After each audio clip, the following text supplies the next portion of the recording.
May God bless you. We continue in our total consecration to Jesus through Mary. Today is day 29, and the theme of the day is Marian Consecration. Words of St. John Paul II. Consecrating ourselves to Mary means accepting her help to offer ourselves and the whole of mankind to Him, who is holy, infinitely holy. It means accepting her help by having recourse to her motherly heart, which beneath the cross was open to love for every human being, for the whole world, in order to offer the world, the individual human being, mankind as a whole, and all the nations to Him who is infinitely holy.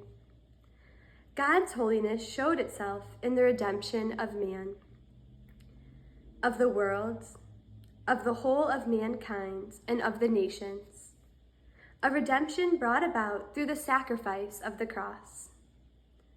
For their sake I consecrate myself, Jesus had said in the Gospel of John, chapter 17, verse 19.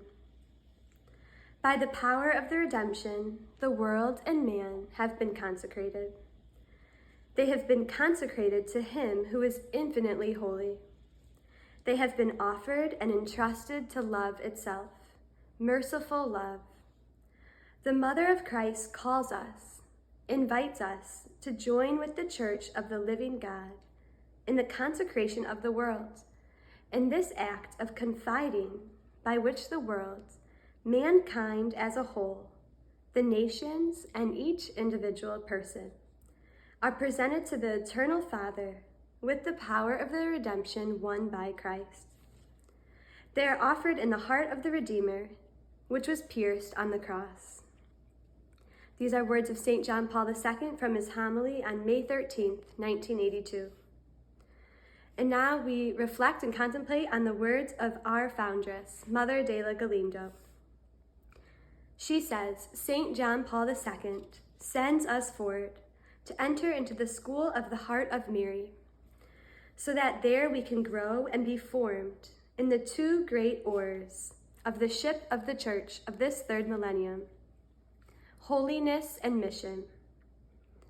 To enter into the school of the heart of Mary is precisely to do the act of total consecration to the Blessed Virgin. To contemplate Christ necessarily requires a greater identification with Him.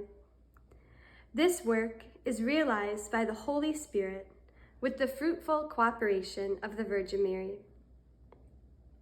Marian consecration does not only promote and facilitate this work of interior sanctification, it also communicates a special grace of missionary ardor, of evangelical ardor, so as to extend through Mary the reign of the Sacred Heart in the entire world. All for the heart of Jesus, through the heart of Mary.